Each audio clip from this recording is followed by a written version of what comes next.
Welcome back, David. Gonna dig into smart drugs, especially one specific thing, modafinil, which we have had some inquiries and quite popular in how do you even call them, longevity profession or I don't even makes me always laugh when I call this. But anyway, you know what I mean.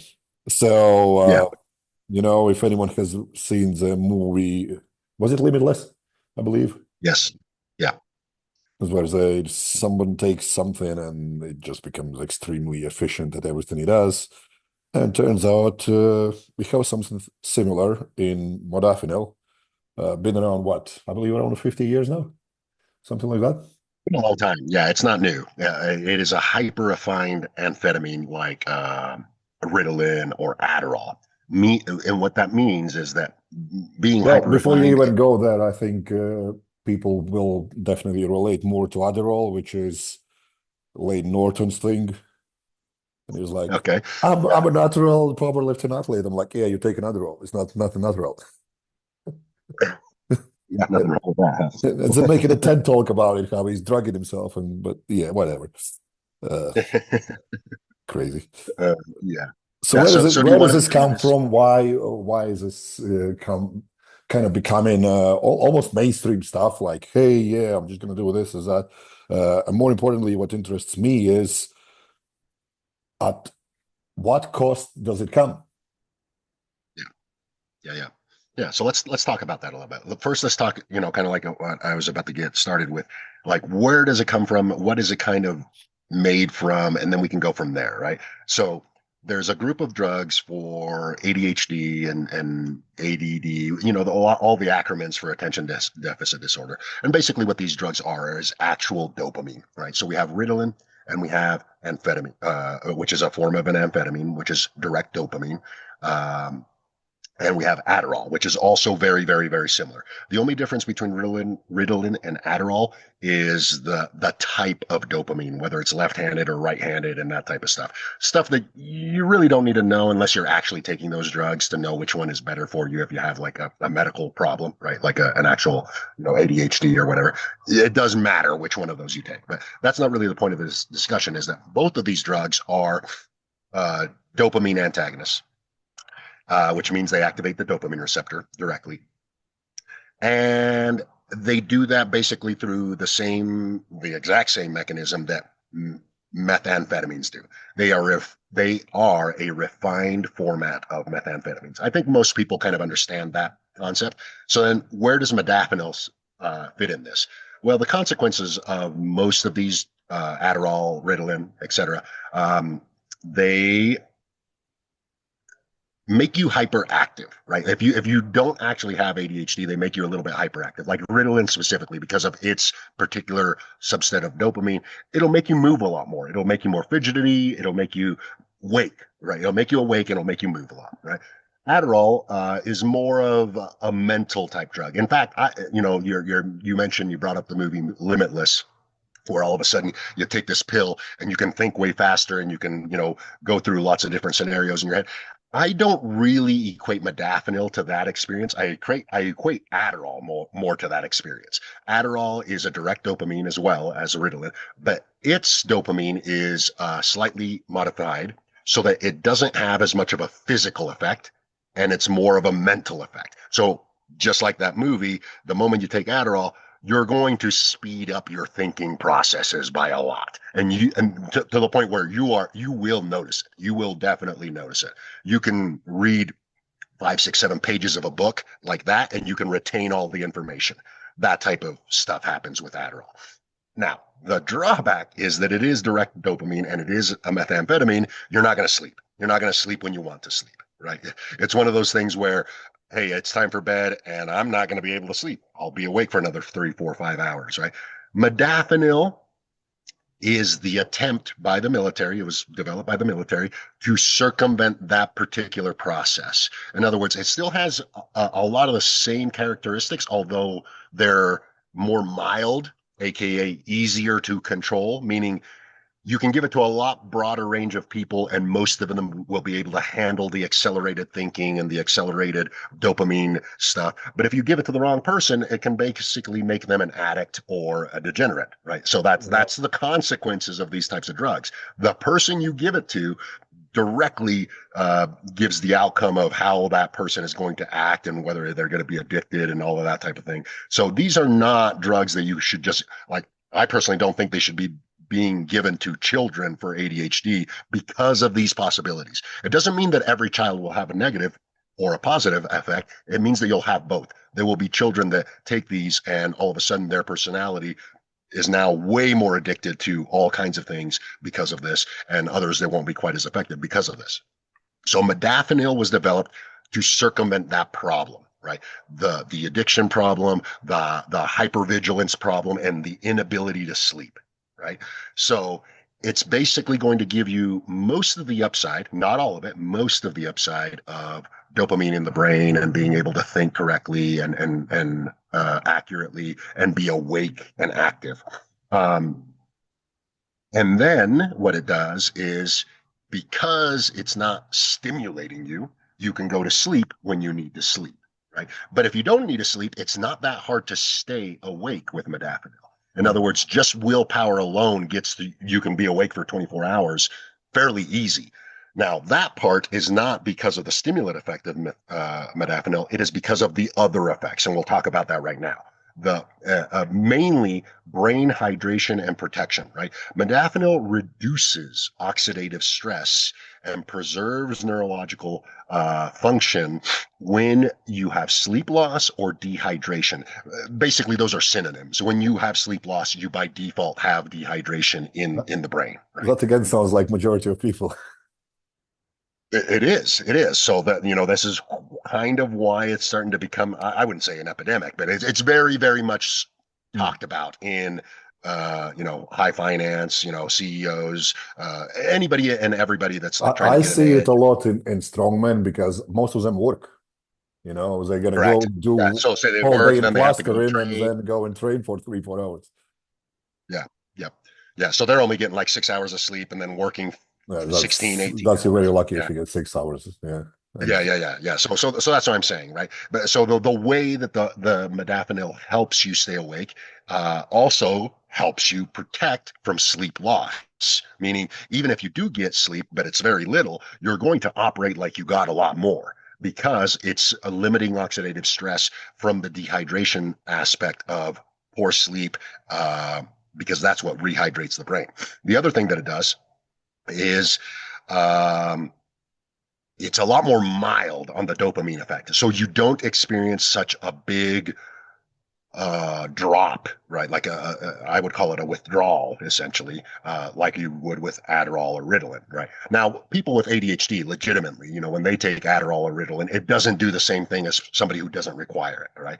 Somebody who does require it will feel that amped up feeling. They'll be, jazzed up, thinking 90 miles an hour, moving 90 miles an hour. And when the drug wears off, they will know almost immediately. They'll have a severe down, right? Now, if that's at the end of the day, that's not a bad thing, right? You go to sleep. But if it's at the wrong time of the day, right, middle of the afternoon or in the morning or whatever, you're going to kind of upset that whole balance. Now, so the short-term benefits, short-term meaning, you use it once a week, twice a week, something like that. That would be what I would say acceptable use, but don't do it for months on end every single day, right? That's what I would consider long-term use. Now, are there people that are taking modafinil? Yes, they're probably prescribed this. Lots of different reasons to be prescribed this. I will talk about that a little bit. I think I And so the saw short term, one study in go ahead. militaries. I did like 6 years Mhm. non-stop. Yeah, Yeah, crazy. yeah. So that's what I'm saying. Like some of these, right, are clearly going to be like specifically modafinil because it's been made to be so useful, right? It doesn't really make you, super, methed out, for a lack of a better way to say it, right? It doesn't make you super crazy, edgy, and thinking so fast that people clearly know that you're on something. It doesn't do that, but it does enhance all of that. And you're able to sleep when you need to sleep. So those are all really great benefits, especially when it's in reducing oxidative stress, enhancing neurological capabilities. And those are all great things in the modern society. So in the short term, you basically get a lot of upside and almost very little downside, which is what's so attractive about that particular drug. To the point where like people like who you're saying Peterson, I forgot his first name.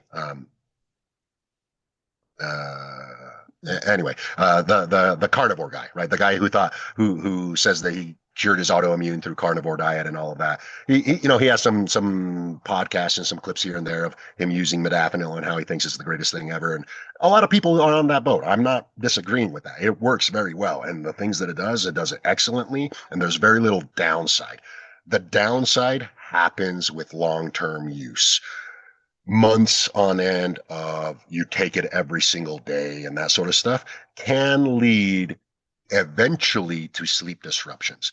But before we do that, right, before we go to like how does it disrupt it, we got to know where in the circadian mechanism is it interacting, right? So the way that it reduces oxidative stress and preserves neurological activity is by hydrating directly the tissues through opening up it's called aquaporphins in the brain. That's basically, think of it like ion channels that open up for ions and water to get into the brain. That's what it does, right? It opens those up to keep all of the hydration, all the CFS, the spinal fluid, back into the brain. Even though it shouldn't necessarily be there at night, it will keep it there the whole time that drug is active.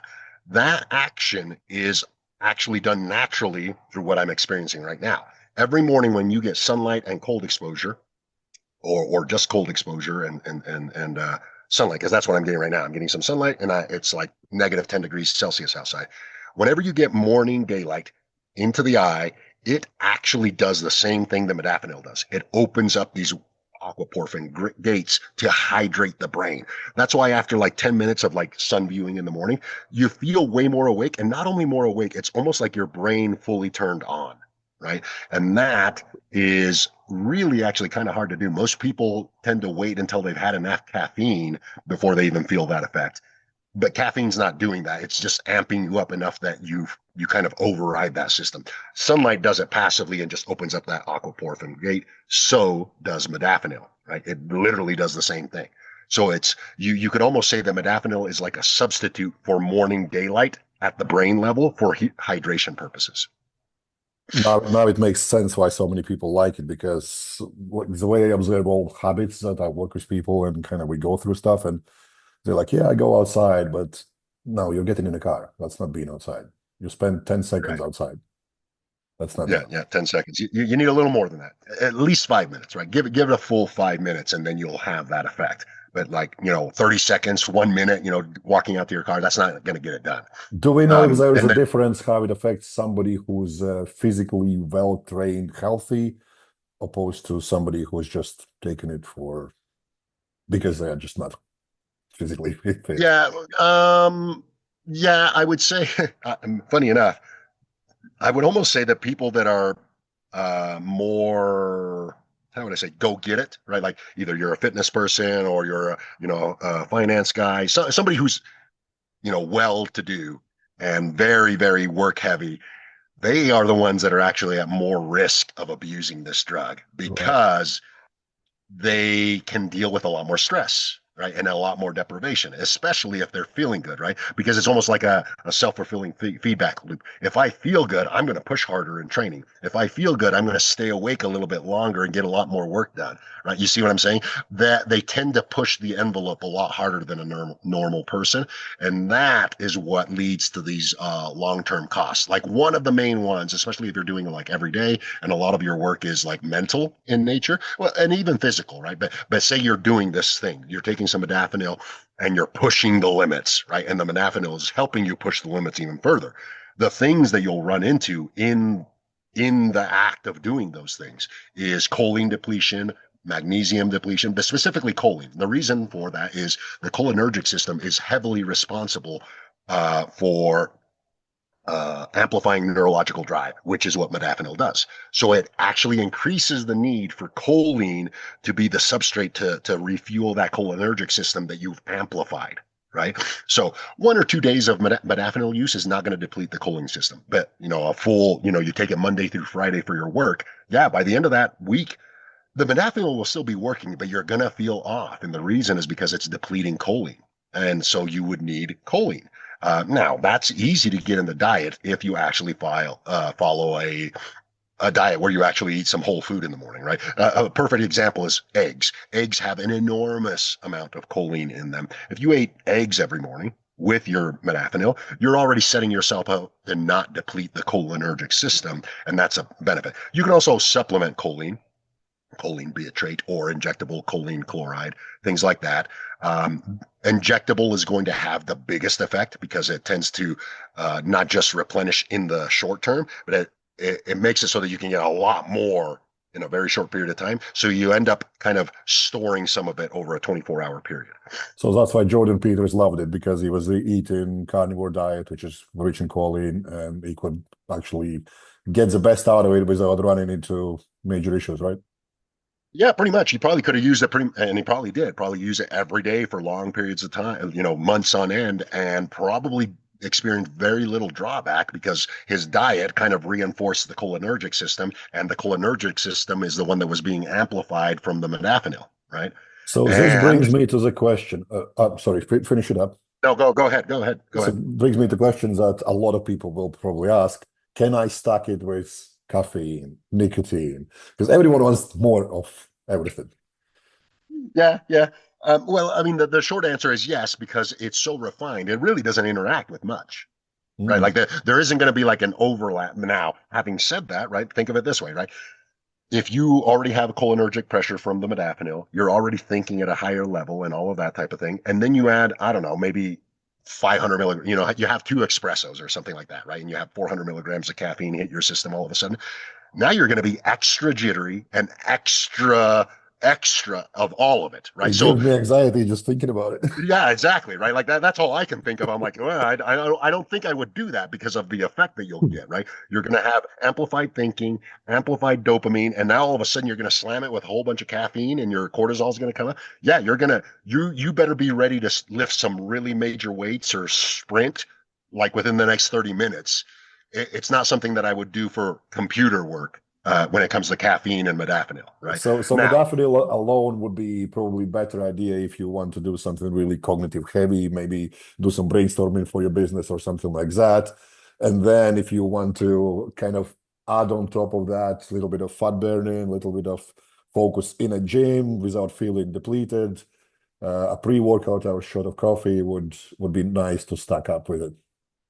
yes, yes. If you're going to be doing something physical with the modafinil, then I would stack it with something like caffeine.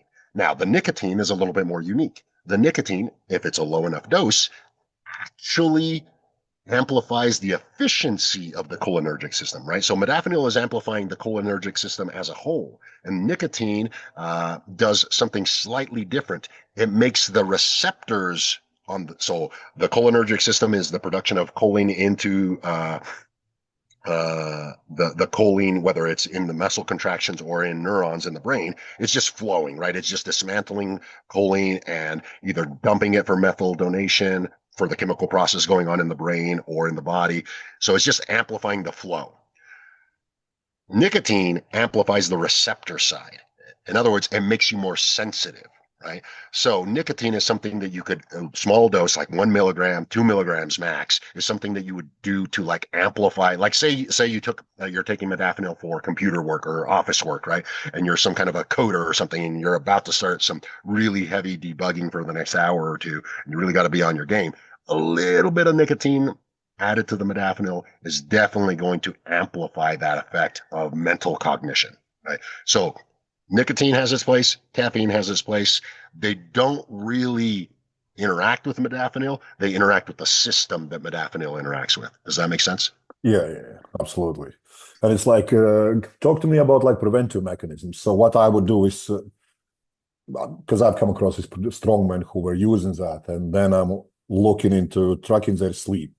If their REM sleep disappears, I'm like, okay, let's have a day off from this. You need to recover. Because most of them they're just assholes. They just don't want to stop taking drugs.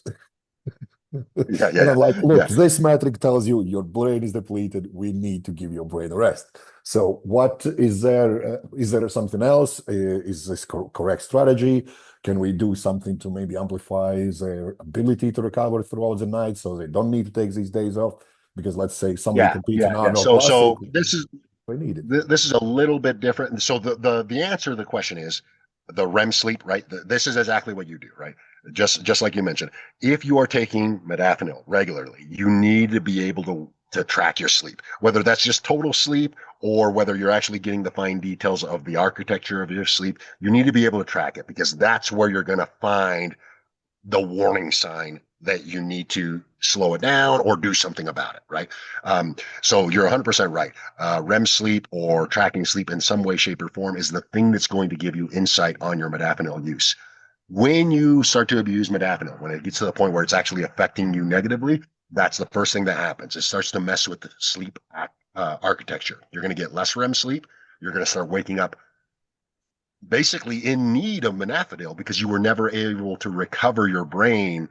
So there will be extra oxidative stress in the brain. The brain will be dehydrated. You'll feel it. You'll feel that brain foggy, heavy head feeling. And so then you take more modafinil and it ends up compounding. The thing to do is to not take the modafinil. That's the hardest part to convince somebody to do.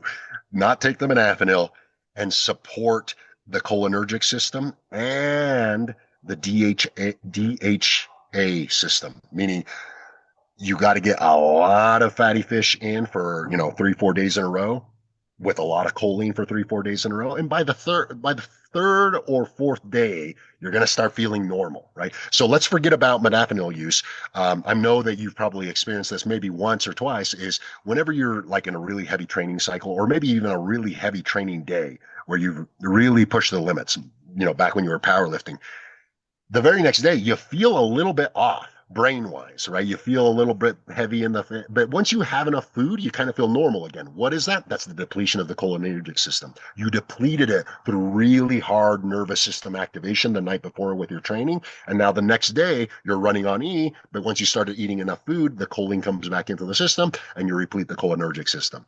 That's what will happen to modafinil abuse, but depending on how long you've abused it and how deep you've dug that hole, the days of don't take it, eat a bunch of choline and a bunch of DHA, and block as much blue light at night as possible so that you can restore that sleep architecture. You might have to do that for more than 4 or 5 days if your deficit is really low.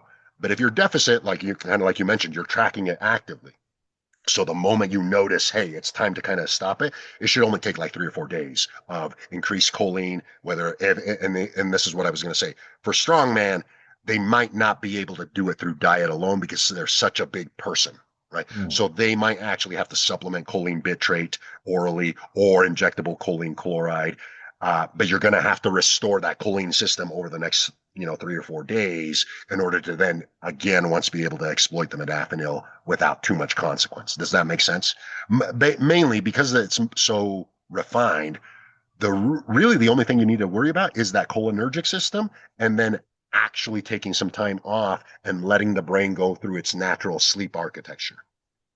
Yeah, majority of strongmen will just get some injectable choline. It's not that hard now. So, what other use cases might be kind of plausible for this to make sure that you get the most out of it? So, would Yeah, you yeah. encourage So somebody so to? So, how would you track that it's effective to begin with, so people don't overdo it immediately? Because a lot of people will. I've seen those in like up to 200 milligrams, which to me like just blows my mind. Like you're nuts.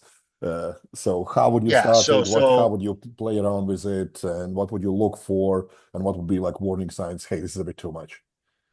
yeah, so number one, if you are taking it purely from a cognitive perspective, then lower is always better, meaning starting with the lower dose, something like 50 milligrams, 100 milligrams is more than enough. And the way that you're going to notice it is exactly how I described it at the beginning. You're just going to be able to think a little bit faster. You're not going to you're definitely not going to feel like, oh, I need something, right? Like an hour or 2 hours into work, you're not going to be like, I need a break and I need to go get some coffee, or I need a break and I need to, take a little mental pause. The modafinil kind of makes that irrelevant, right? You're going to get there to hour two and you're like, oh, I'm still thinking great. I'm just going to keep working, right? That's kind of what you'll experience. But by the end of the day, you're like, wow, I made it all day, worked all day, and I made a lot of progress. That was great, right? That's what'll happen. It'll be very subtle. And at the end of the day, you'll be like, oh yeah, that was clearly different, right? And it's not something that you notice like Adderall or Ritalin, right? It's something that just happens. All of a sudden, you're like, oh, I didn't need any breaks. I didn't need any caffeine. I didn't need anything. I just kept working, right? Um, that's how you'll know that it's working correctly. How do you know that it's working, or that you're taking too much, I should say? The moment you want to go to sleep, you can't sleep. Right? That's the sign number one, right? If you normally don't have a problem going to sleep, like it takes you this is where sleep efficiency comes in. If it normally takes you 5 to 10 minutes to fall asleep, and then you start taking modafinil, and all of a sudden it takes you 20 minutes, the dose is too big, right? Mm. Your sleep efficiency is the first thing to suffer when the dose is too high, meaning it just takes you longer to actually fall asleep. Now, most people would just kind of write that off, right? They would just, oh, it just took me an extra 10 minutes. That's not a big deal, right? But if it's consistent, hey, every day that you take modafinil, it takes you an extra 10 to 15 minutes to fall asleep. That means it's already messing with sleep architecture. And the first one that it messes with is sleep efficiency, So to right? Because you're get over that, is there anything that you would suggest people to do? Let's say, hey, as soon as you wake up, take your modafinil. As soon as you wake up, make sure you take yeah, it with early. such and such Yes, things. that's Go exactly what I outside, would say. or so on and so forth. So what would be Yeah. that starting almost like a protocol? Yeah. So the starting protocol would be start with the lowest dose. If you notice that even at the low dose, there's sleep architecture, specifically sleep efficiency changes, then I would say take the pill a little bit earlier, right? As early as you can muster, right? If your alarm goes off at 5 a.m., but you didn't take the pill till 7 when you started work or whatever, then I would say maybe take the pill when you first wake up 2 hours later, right? Just shift it, right? That's the first thing. It's easy to do, and the drug has a half-life, so eventually it works its way out of your How body. long So was it? Was it 10 or 14 hours, something like that? I think it's like 14, something like that. That's a long day. Yeah, that's what I'm saying. Like the first thing you want to do is take it as early as possible. So that's rule number one with modafinil. Don't just take it whenever you want. Always at the very beginning of the day, ideally when you first wake up. So, and Now, for people having just to understand what it means, half-life, that means half-life. That means it can work 28 hours. 28 hours, exactly. One pill will last you 28 hours as far as total use, right? But at the halfway point, the dose that you took, say you took 50, you only have about 25 Right. left, right? Right.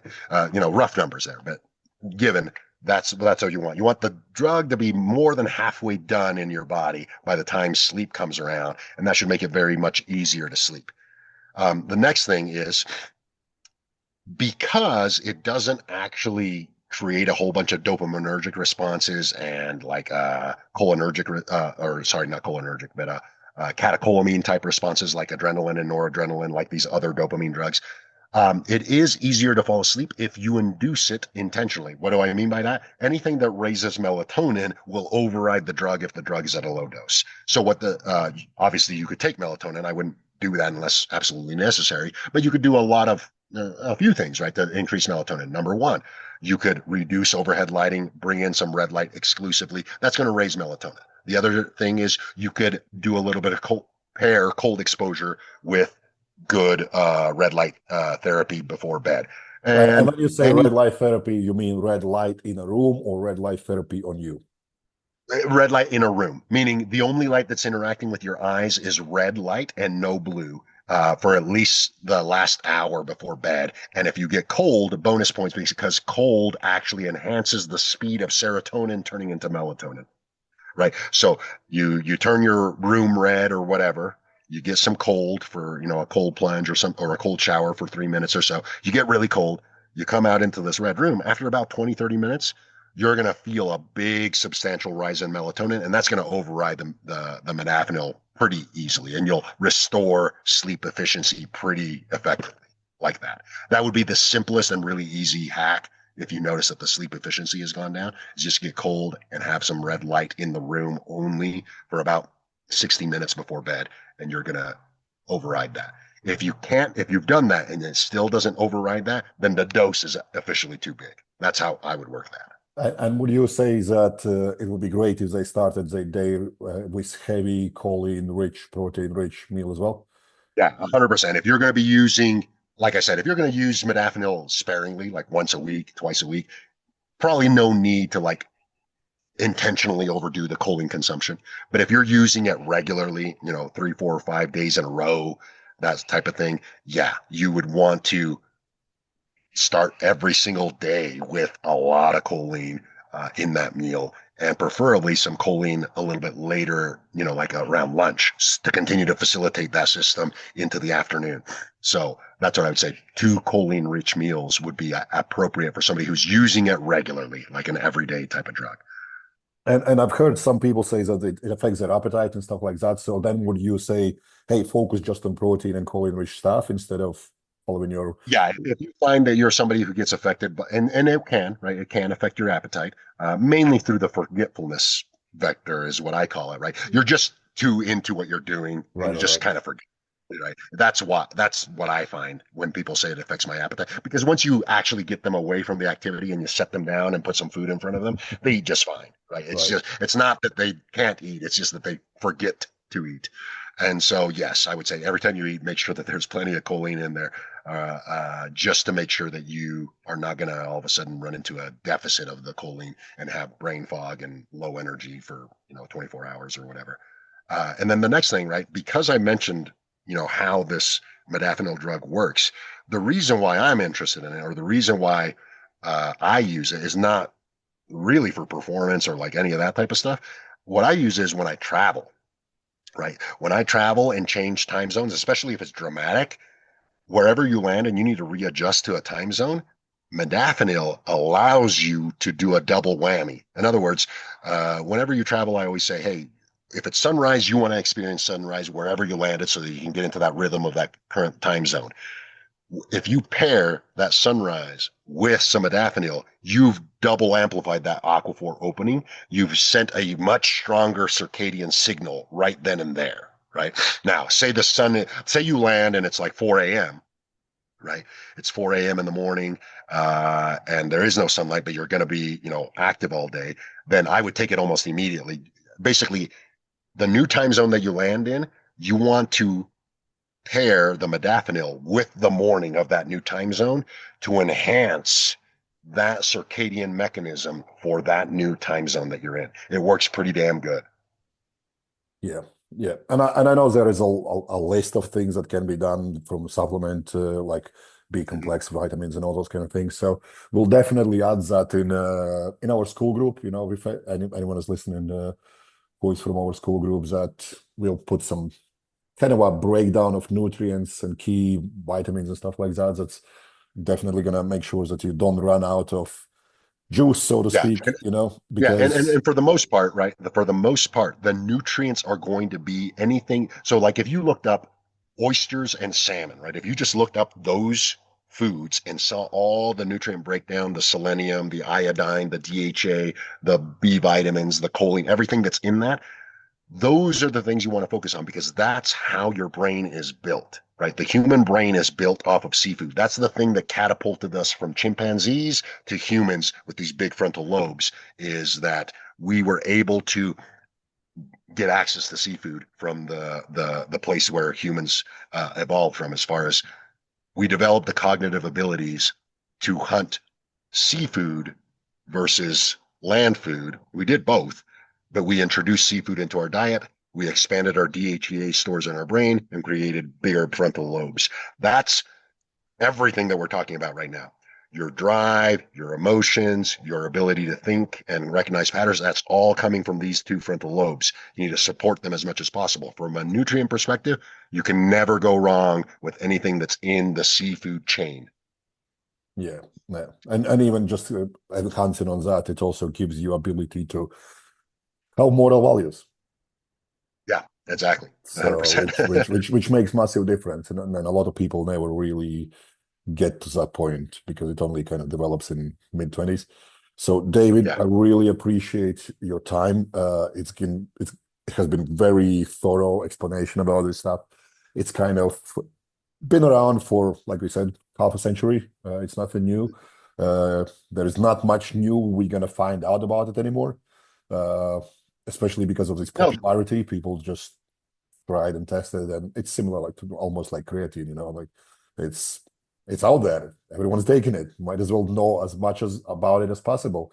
And it doesn't seem like it 100%. Yeah. has crazy side effects apart from you just forget to eat and sleep. Yeah, you forget to eat and sleep, which, do it long enough and there will be consequences. Right. Doing it Yeah. every now and then, and again, you start to be in that realm of like uber productive. But that's addictive, especially to uber productive people, Yeah. right? So that's where yes, it's fine to be uber productive. It's fine to be addicted to doing a lot of things, but at the same time, you got to recognize that when you start amplifying the go go go aspect of life with drugs, you can quickly dig a big hole if you aren't paying attention to the metrics that we just talked about, and you can run into some issues. I've seen it happen. I've seen people go from completely normal to now they're narcoleptic or diagnosed with narcolepsy. And the reason is modafinil abuse. I've literally been a part of at least 3 people abusing modafinil to the point where they get diagnosed with narcolepsy. That is Okay, kind of that's the insane. final form. Yeah, that is and again, they didn't have narcolepsy. They just got diagnosed with it because they literally didn't sleep at any other point in time and just would fall asleep randomly at different periods of the day, right? And that has to do with the sleep architecture that starts to get messed up. And if you leave it alone and you don't do anything about it, it messes it up so much that your body stops recognizing where to fall asleep and when to stay awake. Because modafinil basically pushes the button of morning in your brain. You see what I'm saying? That's how powerful that drug is. I take it, my brain goes, hey, it's morning time. It's time to wake up and do shit, right? And you take it again and it does it again. It doesn't matter if it's midnight when you take it. If you take it at 1 in the morning, it's going to do the same thing in your brain. It's going to tell it that it's morning, and it's going to start that whole process again. So yeah, it can definitely be abused. And if you abuse it for long enough, that's the consequence. That's the far end consequence. I have narcolepsy and I can't sleep, and I only sleep when I don't want to.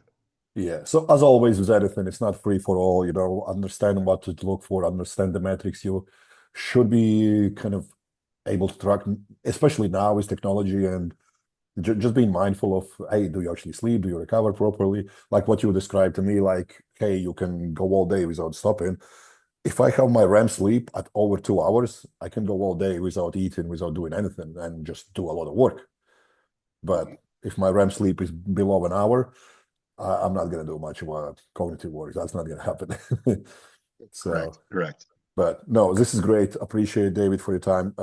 Like I said, we can add some extra stuff in some PDF files on in our Skool group when we upload this there. And see you next week. Awesome, man. Thank you very much. Have a great day.